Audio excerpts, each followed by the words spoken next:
Welcome to Crypto Campfire.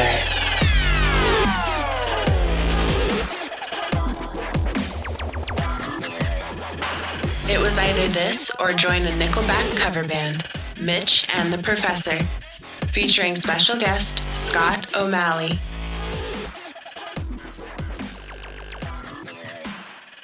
Hey guys, welcome back to another episode of the Crypto Campfire podcast. This is the Professor.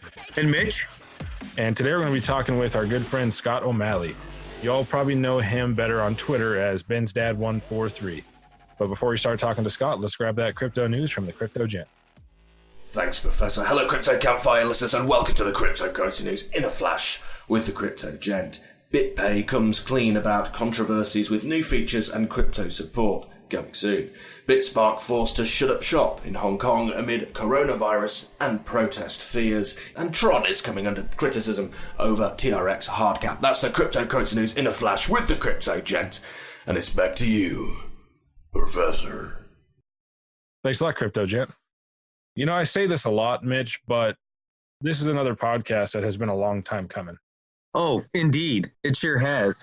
It sure has. I've been excited about it all week, and you know, I jotted down a couple of lines, you know, in the good old rap battle fashion, and it goes, my brother from another mother, keeping raps undercover, getting hot on Friday night, spitting lines, sounding right, getting busy out of sight.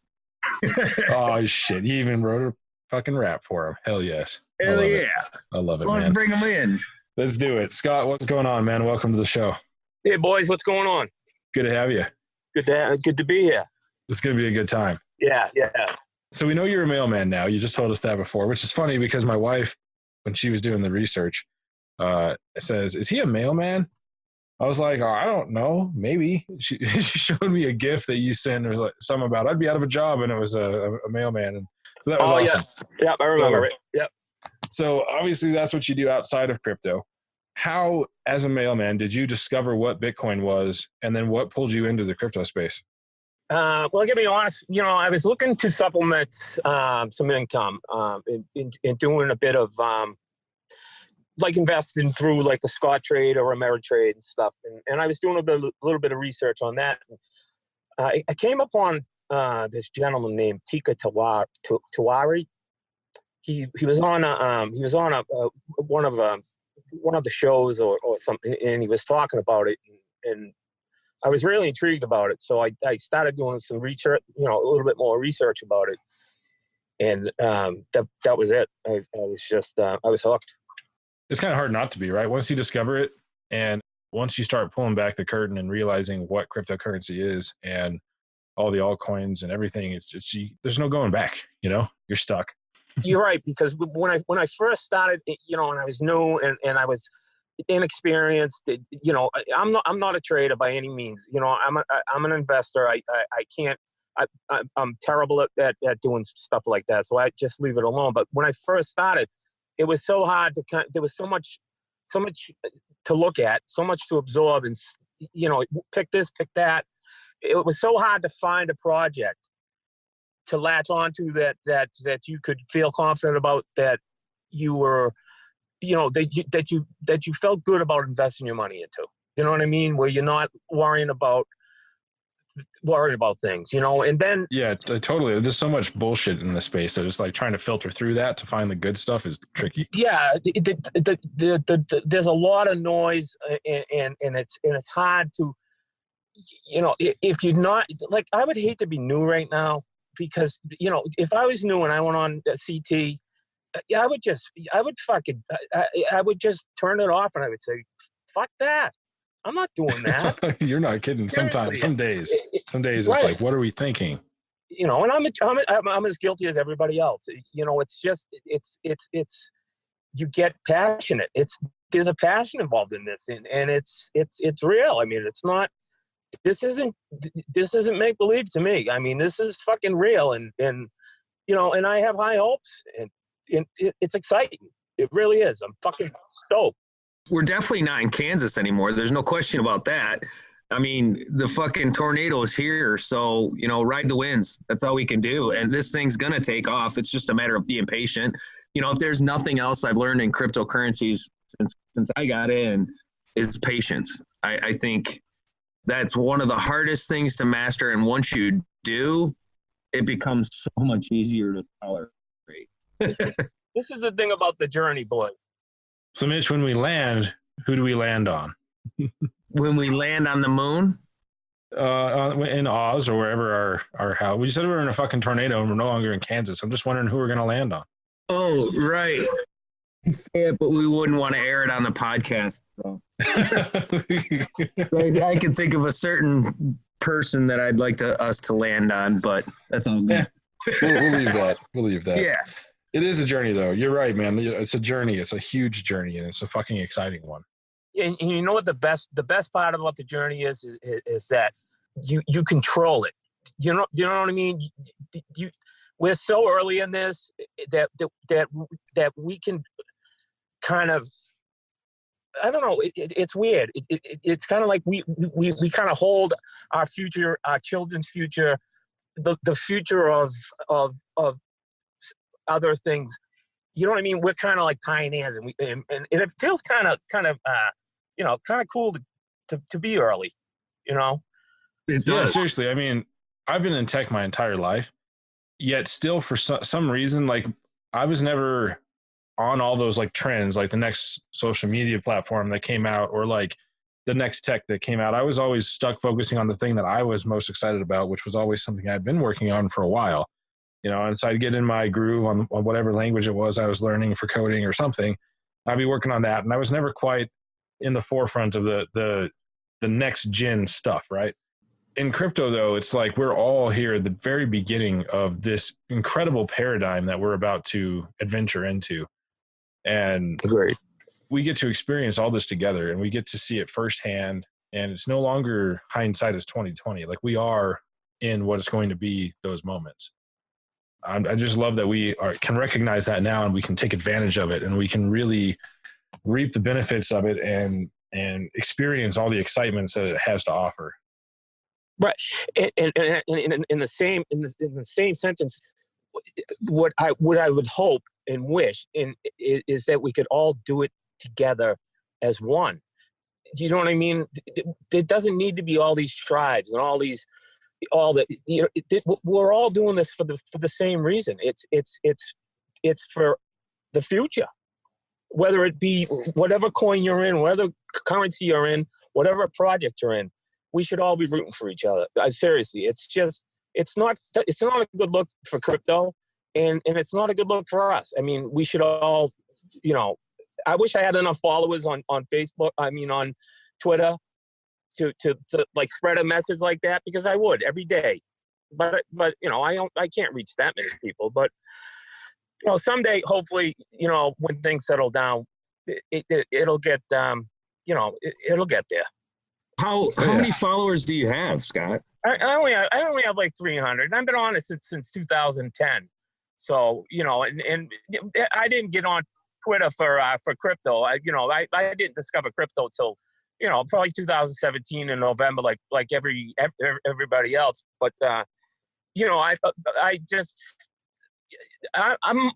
go on Twitter more to like, for information, first of all, because there is a lot of good information on there. It really is. There's a lot of pertinent information that I find on there, and there's a lot of people that I trust their numbers. They make me feel comfortable. You know what I mean? It's like, all right, well, he kind of knows what he's talking about, so it makes me feel a bit better. I like to follow, and then guys like you and me and Mitch and we just.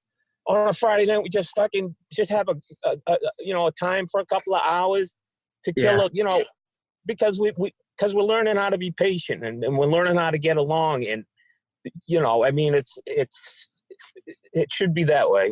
Well, I look at it like if the focus is always on the market, if the focus is always on what the numbers are doing, it just creates so much stress in life, and you need that separation. You need to involve the same community that's going through the same market that we are in something different, something productive. Even if it's just something fun and stupid, it still puts you in a chill state of mind and get your head out of the stress of the market.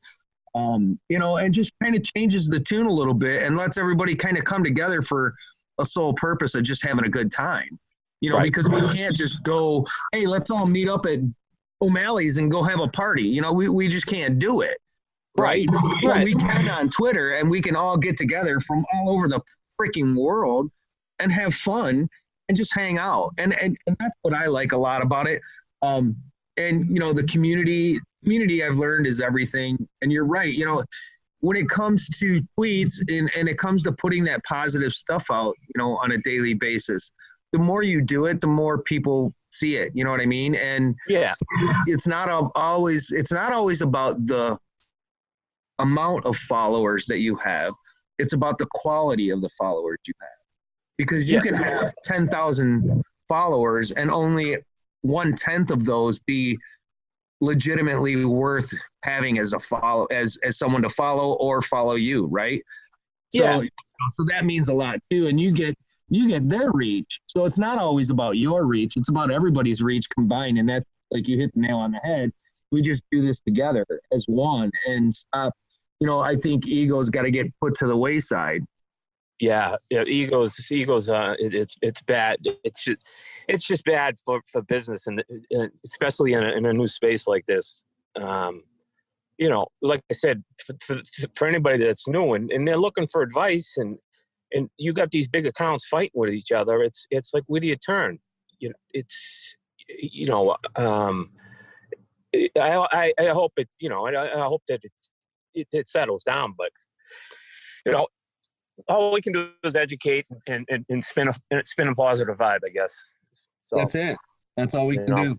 That's all we can do. And I think a lot of it has to do with the market. I mean, I've been on Twitter since 2018, and I've seen, the ups and downs of Twitter, and it goes with the market. And it seems like when the market's doing really, really well, everybody's happy. Everybody's, talking shit. There's tons and tons of people, a lot of activity. And when the market's shit, it reflects everybody's mood, and everybody's kind of salty and short with one another and shitty sometimes and negative. And it's like, if you start every day on a positive note, it really makes for a big difference throughout that day. Yeah, you're absolutely right, and that brings up a thing that I watched on YouTube a couple of nights ago. It was a commencement speech from a general, and it was called "Making Your Bed." And it was about the first thing you do in the morning is make your bed. And then he talked about, if you have a good day or if you have a bad day, at least you started the day with an accomplishment. And if you had a bad day, at least you come home to a made bed. Do you know what I'm saying? Oh yeah, it was exactly. It was really inspirational, and it really made you think. I'm that way with my desk. If my desk is a fucking wreck when I get home and I'm ready to get some work done, it's not going to be good, especially if I've had a bad day. But if I come home to a clean desk and everything's ready to go, it doesn't really matter how shitty my day was. I can sit down and I can get into editing a podcast or whatever I'm doing, and the same concept applies. And it's just funny how psychology plays so much into everything that we do, which, it only makes sense that it does. And also it's kind of funny watching in crypto Twitter, and Mitch, you talk about the sentiment and how it flows with the market. Yeah. And, when you start seeing those crazy green candles going everywhere, everybody's having a good time, and then like you said, when it's down and you're seeing all these red candles, everybody's mood changes. But when you have a really long bear market, it's funny to watch it cycle back around. Like in 2017, the end of 2017, when Bitcoin was going crazy, and then the early 2018, January, when altcoins were going crazy, everybody was happy. Everybody was amazing. It was a great time. And then that spring, it was a nightmare. Everybody was pissed off. Everybody hated it. Everybody was wrecked. Everybody was fighting. Everybody hated XRP and Litecoin and whatever coin they didn't hold, or whichever coin they did hold, I guess, because they were holding the fucking bags. But over time, you go through that 1.5 year long bull market, and eventually you can only sit on Twitter and complain so long, right? So eventually you start working together, and then all these new projects sort of pop up, and there's a lot of good stuff that comes from that stagnance almost, because you get everything out and all your anger goes away. The ones who can't handle it leave crypto Twitter and they come back at the next bull run, and you're just left with the strong motherfuckers like us that can hold through that shit, get to the end of it, keep building. And when that next bull run comes around, the three of us are going to be sitting here smiling because we made it. But the funny thing is we've been smiling all along. I know, right? Really? That's the best part. The smiles don't go away. When you actually love what you're working on and you love what's happening and you're not just in it to fill your pocket, you know, it's nice to make money. I'm not going to lie. Everybody loves when they get that trade, right? Oh, yeah. When that's not your sole purpose for being in crypto, there's no reason that you're not smiling other than when you accidentally screw up and wreck yourself once in a while, and then you're sad for a little while, and then you just go back to working. That's it. And then, and then, like I said, you know, when you're around long enough, and you're looking at projects, and you try to decide, and you know, and then when you find a project, no matter what it is, you know, you can believe in any project that you want. It's your prerogative. I think that once you settle into a project and you see what that project has to offer, you know, I'm not going to sit here and tell you that, you know, I've been in TRX since it became available to U.S. Citizens, but TRX has a lot to offer other than TRX, like Beats coins, or one of the ones that I invested in, which is on the Tron blockchain, is intergalactic gaming, which is something that I think is going to have a bright future. You know, so you know, it's hard to separate when a project has other projects attached to it that you're passionate about, and you know what I mean. But there's just so much going on. But when you feel comfortable that you're in the right project, the noise kind of goes away. You know what I mean? Yeah, exactly. And you know, you're talking about a token versus a protocol, you know, right? Because Tron is the protocol that kind of like Ethereum that allows people to issue tokens and create dApps and things like that, like IGG or intergalactic gaming. And the nice thing about protocols is that you're not stuck to them. So like, let's just say, like, I like Tron myself, but I don't necessarily like all of the pieces of Tron, but I've been into Tron for a long time. You know, you probably know that, but it's one of those things where if for some reason Tron is no longer the optimal protocol for IGG, for example, they can pick up and they can swap to another blockchain, you know? Right. And that's the nice thing is that you can kind of, if you take a breath and step back a little bit, you can kind of separate them a little bit, even though it's tricky, you can, because you can, as long as you have confidence in the team of that project itself, that they'll make the right decision if that ever happens to be a need, you'll be okay, and you can separate that and you can move on. Right. And it's like when Ron's main chain launched, and these projects started to pop up pretty soon afterwards. You know, when Intergalactic Gaming first appeared, and I read their white paper and I read their mission statement and what they were about, what they planned on doing.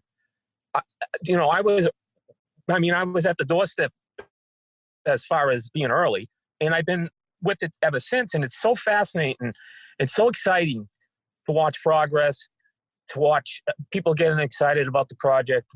They're launching the middle of this month. You know, that's the stuff that kind of keeps you going. It kind of keeps the blood flowing. It kind of keeps you're lubricated. You know what I mean? And it kind of keeps your eye on the pie, and it keeps you in the game, so to speak. To me, it's just exciting. Yeah, and it's exciting to see all of this, no matter what it is. It's amazing to see all this unfold in this day and age, and we're witness to it. It's going to change. It's going to change everything. We're very, very lucky, to say the least. Yes, for sure. So I got to ask you, Scott. Yes. If you received right now 5,000 ping pong balls for free, what would you do with them? 5,000 ping pong balls for free. Well,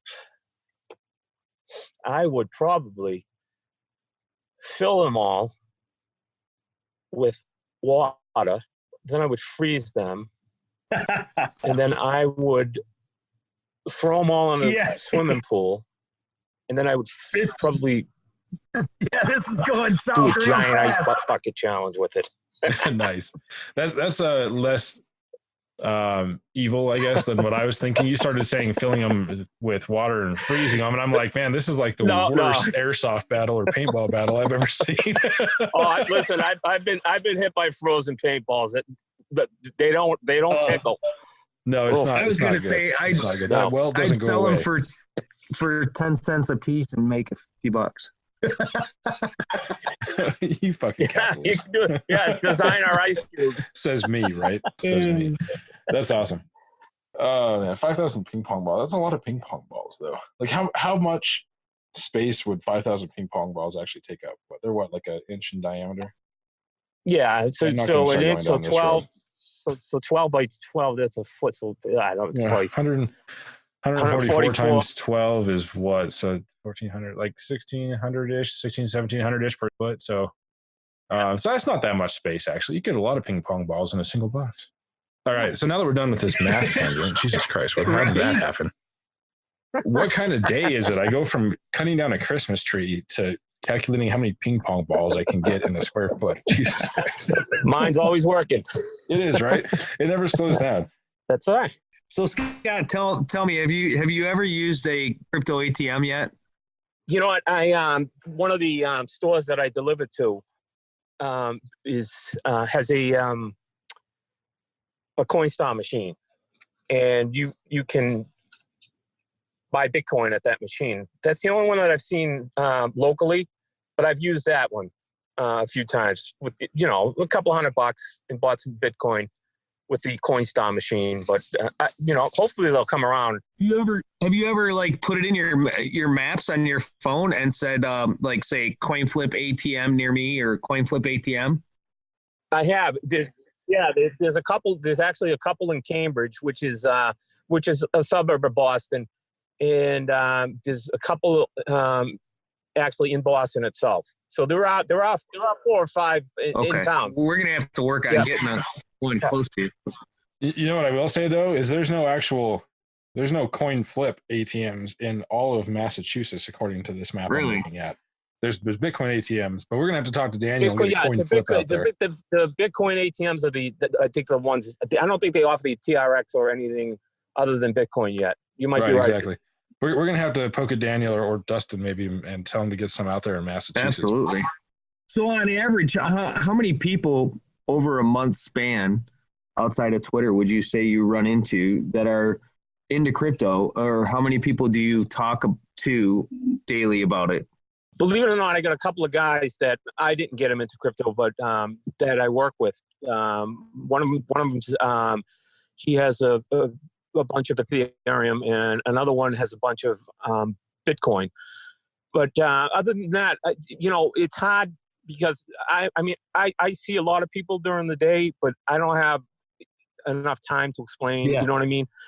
We got to get you some seed cards. You want to talk about somebody that could pass out seed cards and be a freaking mailman. Jesus criminy. Yeah, how do you do that without committing a federal offense? Well, this is that's something that I could run through the union.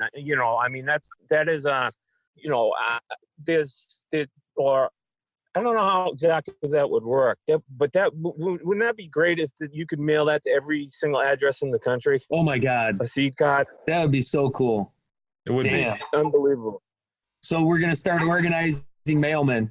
You know what? No, I bet that if enough people donated enough money, we could probably do that. That'd be cool.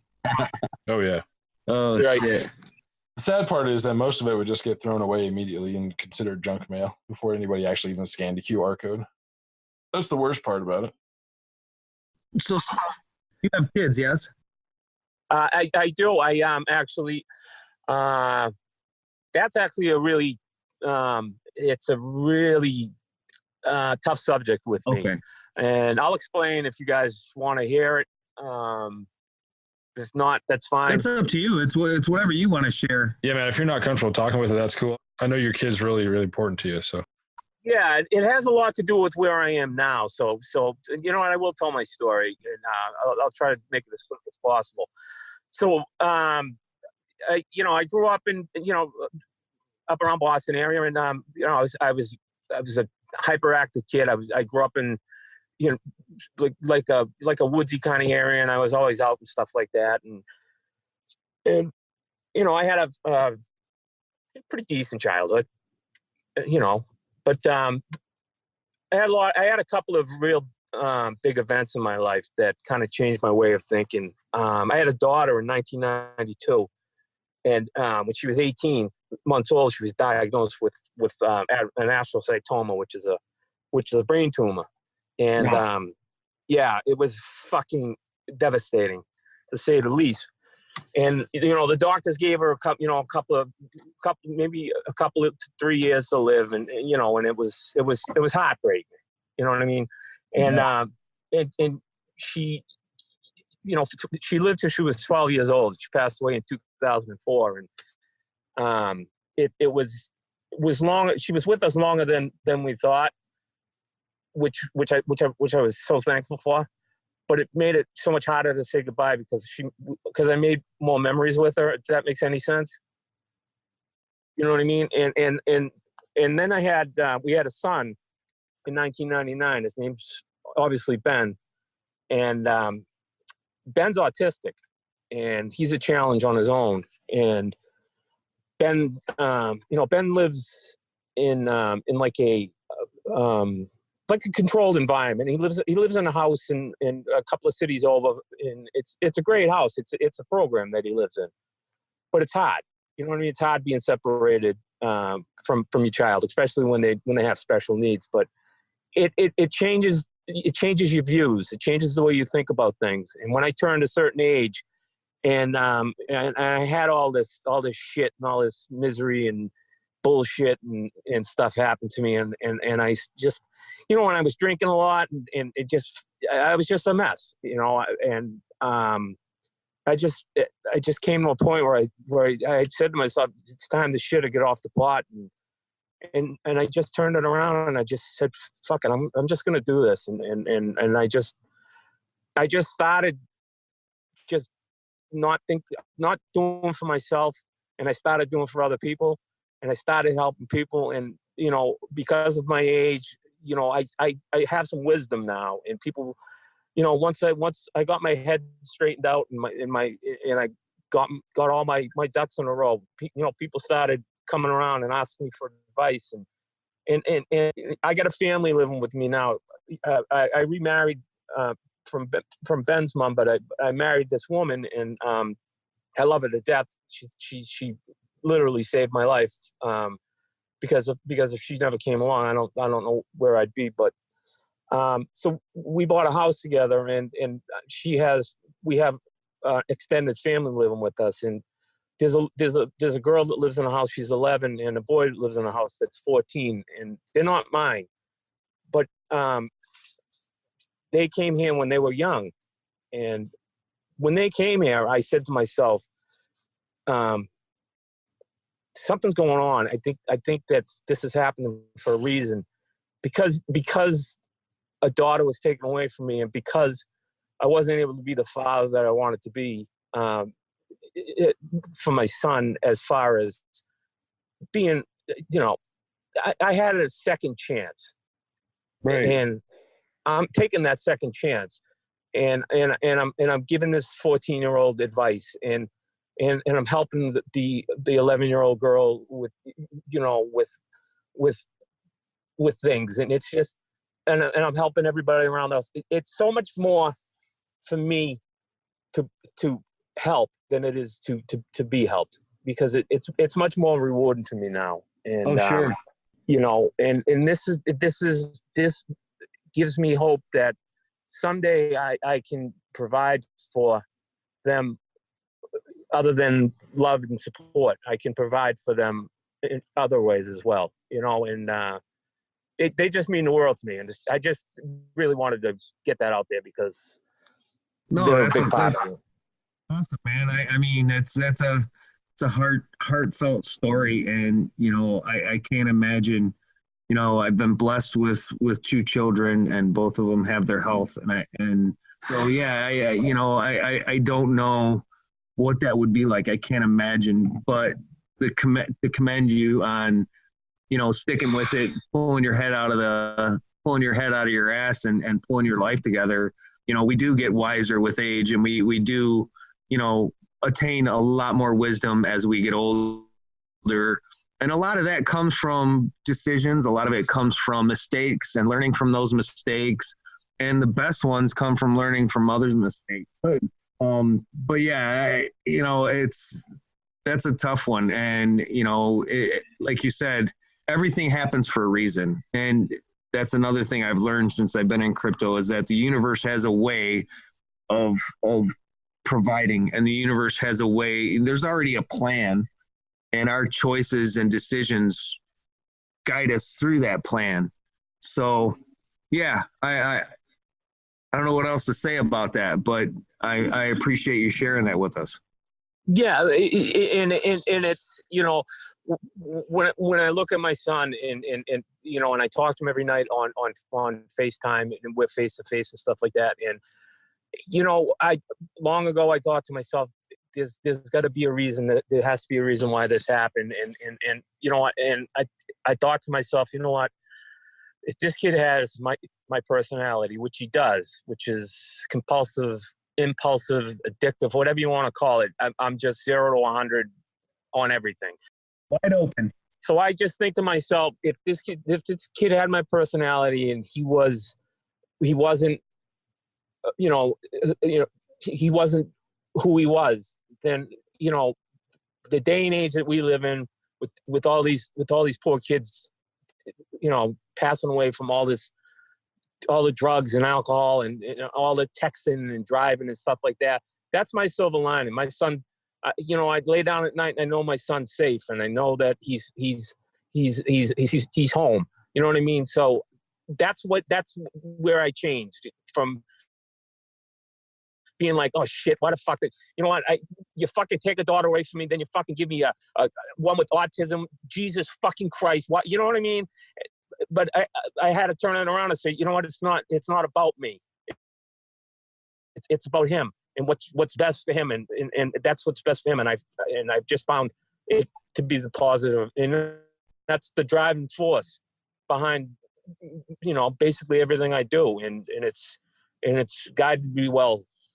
So well, I think you're making the right decision of trying to take the knowledge that you've gained and pass that down, because in any aspect of life, whether it's family stuff or crypto or whatever, when you gain any sort of experience or knowledge that is unique and comes from, a personal experience like that, it's important to help pass that on, because not everybody has gone through those experiences, or, and so it's just about educating others and becoming like one unit together. As that's the biggest thing in the world, is like, so many disconnects. People don't like to work with other people, and people don't like to share information in the majority. Most people just like to keep to themselves and go through their day and be done with it. So making the effort to ensure that knowledge gets passed on is an important thing. So it's awesome that you're doing that.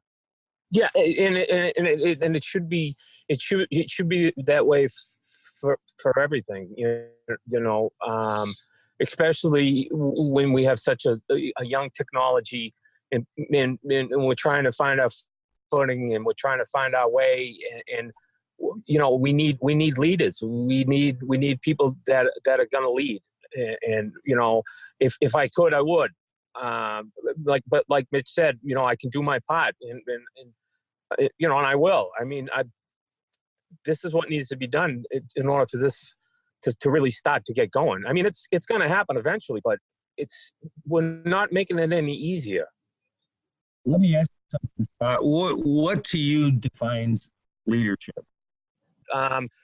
Someone that there's a gentleman on Twitter that I follow. His name is Mike, UK, Mike Nerd Mike from UK. Yeah. And he always comes up with numbers and facts and stuff like that. That's the stuff that I like to see.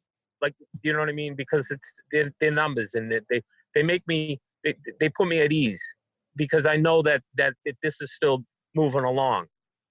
I don't necessarily look for big accounts that have a bunch of followers, because I think that's a lot of bullshit, to be honest with you. I mean, there's people out there that... I was more or less referring to life, not just life? So much crypto Twitter, but just a leadership. What defines a leader of people, or a leader of a cause. A leader of people, to me, if I were able to lead, I would want transparency. I would want honesty. It's just this world's falling apart, and it's everybody's just swinging their dicks to see which one's bigger, and nothing's getting done, and it's sad. We need leaders that care, and we need leaders that care about everybody, not just a certain amount of people. And we need those leaders to implement a legislative process that doesn't move at the speed of a fucking snail. That too, but then again, it's you can bring a horse of water, but you can't make them drink. All these guys are so rigid; they don't bend, and it's sad because we're gonna get left behind, and then we're gonna play catch up, and it's just, it's just put your dicks away and do some work. That's all. Seriously.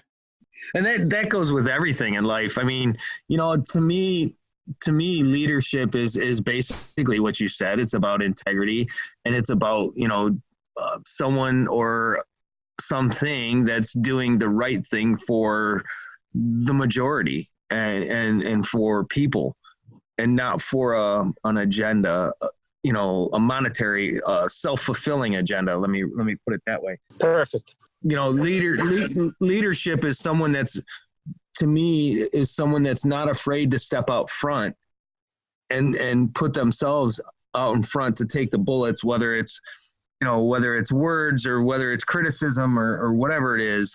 They're not afraid to step out front and to say, come on, let's go. Yeah. Let's do this. And I think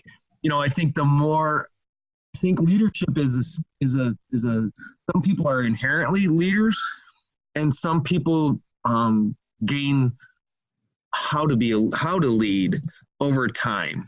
That's where I am. And I see a lot of leaders in this space, but I also see a lot of confusion, a lot of people that are confused about which direction they should be going. And I see that every day. Yep, I see it. It's hard to stay. For some, it's hard to stay focused on what the true path is. And I don't know. This podcast here got pretty damn deep. And that happens once in a while, doesn't it? It does, and it's been amazing. But it's got to. I have nothing to hide. I have no hidden agenda. I tend to say it the way it is because if I don't say it the way it is the first time, then I have to make an excuse for saying it the next time. So if you don't like the way it's said, now when you talk about leadership, there can be, like, I feel like when I'm at home and the people that are around me that may be lost or maybe need some help or guides and stuff like that, and they ask me for advice, I feel like I'm leading them by example. Exactly. Do you know what I mean? Because I've made the mistakes, and I can see somebody a little bit more clearly if they're about to make that mistake that I made. And I can say, "Whoa, wait a minute! You might not want to do that because I did that and this happened." You know what I mean? And you don't want to do that. So it's you're right. Some are born leaders and some are made leaders, and I think that slowly but surely I'm becoming not a leader, but an example, a good example. Let's put it that way. Just a good example. I'm just being a genuine good guy and just trying to help wherever I can. A voice of advice and positivity. Yeah, that's it. There you go. That's it. I try to see the positive in everything.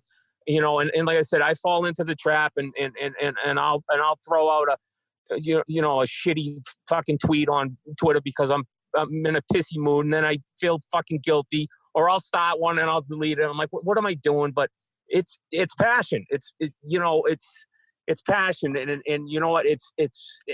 We're alive. It's fucking phenomenal. I wake up every day and I'm like, this is fucking unbelievable. And it just gets better every day. The closer this gets, the better it gets. It's fucking amazing. It is indeed. It's an amazing space. I'm so happy that we can be a part of it, man. For reals, it's crazy. It's such a cool place. Something's happening all the time. It's always changing. It's always evolving. We are at the forefront of the new revolution, and it's just gets more amazing every day. Fucking So I got to ask you one more question before we wrap up here. Sure. If you could be guaranteed that one item you currently own would never break, wear out, or get lost, which item would it be and why? That would have to be a bracelet that I have that somebody gave me at the wake of my daughter that says "Be inspired," that I've worn ever since, and I could never be without it. And I have a lock of her hair in my wallet, and I've had it since then. So those are one and the same. Keep them close, man. Keep them close. Yeah. Yep. Well, thank you so much for coming on the show, Scott. This has been a great podcast. Thank you guys for having me. It was a blast. I've had a great time talking with you, man. So that was exciting. And I missed the rap battles 2 days ago, unfortunately, but Yeah, I will both be you guys back did. at Whatever. it next week. Don't you worry. Whatever. We expect to see I'm you out there. there. I'm out there all solo, trying to get everybody fired up. I I get abandoned. Fucking I crickets. get abandoned. The only one that stood up, Red Cat Life, jumped on the train right out of the gate. She jumped on and nobody was around to even see but it. I was like, your reminder letter was your reminder tweet was too late. It's usually at 7 a.m. You gotta get the troops up early. I know, right? I was so focused on work all week that, Twitter was like the last thing. I hit it early in the morning for like 15, 20 minutes before I could finish my cup of coffee and then off to work. But, I was slacking on that. But I try not to ever miss a rap battle. It's always going to happen. It might be short, but it was fun anyway. Anyhow, they are fun. We'll kick it up a notch next week. I'll make sure that my ass is not sleeping next week. Yeah, we need you there. Oh, but wait! Next week I'll be pottying. I'll be in Chicago. I'll be with Coin Flip. I'll be throwing axes at fucking targets. I got no time to be rapping next Friday. Why don't you come up to Boston for some chowder? That would be awesome. Oh yeah. Right, there ain't nothing I like better than New England clam chowder. Chowder. Now we're talking. I love it. We're gonna have to make that happen on the world tour, man. All right, I'll tell you what. Stop by I'll to send see you some chowder. You send me some of that Montana beef. You got it, man. I can do you one better. Well, I don't have a whole lot right now, but I want some Jersey pizza, Mitch. Some Jersey beef, huh? Pizza. Oh, pizza, yeah. Yeah. There you go. Cool, guys. All right, there guys. you go. Thank you so much, Scott. Have a good night. We'll talk to you soon. All right, we'll see you guys on Twitter then. Bye, guys. Take it easy, man. See you Friday. Peace. So, no coin flip ATMs in Massachusetts. No, we got to work on that. We're going to have to make some phone calls because... J-Mac, come on, dude. Get on the ball. Get over there. What are you thinking? I mean, you just sold a couple in Texas. Come on, dude. Massachusetts is your next target, specifically Boston. We need to get Scott on a coin flip ATM. Yeah. What a good Sunday. I got a hot-ass turkey dinner waiting for me. Mashed potatoes, gravy, fresh out the oven. Oh, yeah. That sounds pretty good, but I'm going to one-up that because I've got barbecue on the smoker since this morning. So Barbecued. I got barbecue ribs. I've got pork loin. I've got chicken legs and smoking all kinds of shit all morning. Damn. Yeah, it's going to be eating good. like kings. Shit, yeah. I had Hell yeah. I pulled a few random things out of the freezer the end of the last week, and I was like, it's time to pull some stuff out. And threw them in a brine last night and smoking all day. Yeah, it's going to be good. But there's always a place for a turkey dinner. I don't give a shit if Thanksgiving was yesterday and all the leftovers are already gone. Somebody says they're making the turkey dinner, I'm in. Yeah. Oh, it's cooking right now. Nice. Okay, so if you guys haven't tried a crypto ATM, look up Coin Flip, give them a shot. They got the best, cheapest fees in the market. Real easy to use, real easy to, if it's close to you, man, it beats the hell out of Coinbase or any of them. So check that out. Thank you so much for joining. As we say every time, if it wasn't for the community, if it wasn't for you guys, we wouldn't have a voice. So thank you so much for supporting us. Thank you for following us to your friends about the Crypto Campfire. And make sure you hit subscribe. So you subscribe to us on iTunes, Spotify, wherever you're listening. Subscribe and leave us a rating. We really love to hear what you think about it. Get on it. All right, you guys. Have a good night. We'll talk to you soon. Take it easy. Peace.